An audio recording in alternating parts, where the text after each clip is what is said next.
अस्सलाम वालेकुम। आज से ठीक एक साल पहले जब शहबाज शरीफ ने इक़्तिदार संभाला था तो दुनिया की मंडियों से आवाज़ें आ रही थी कि पाकिस्तान 2 महीने में दिवालिया हो जाएगा।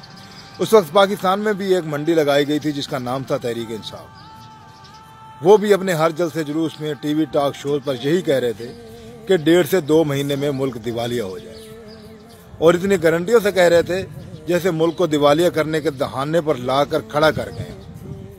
लेकिन अल्हम्दुलिल्लाह पाकिस्तान अभी तक ठीक चल रहा है। पाकिस्तान को संभालने के लिए पाकिस्तान की काफ़ी छोटी बड़ी पार्टियों ने कुर्बानी दी, लेकिन सबसे बड़ी कुर्बानी पाकिस्तान मुस्लिम लीग नून ने दी।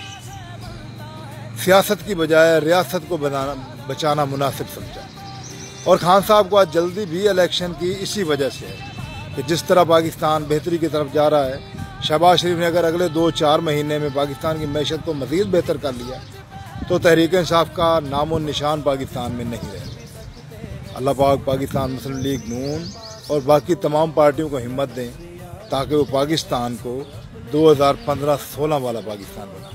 ये बीच में न्याजी के 4 साल किसी तरह निकालें। अल्लाह ताला पाकिस्तान पर रहमत करे। पाकिस्तान जिंदाबाद।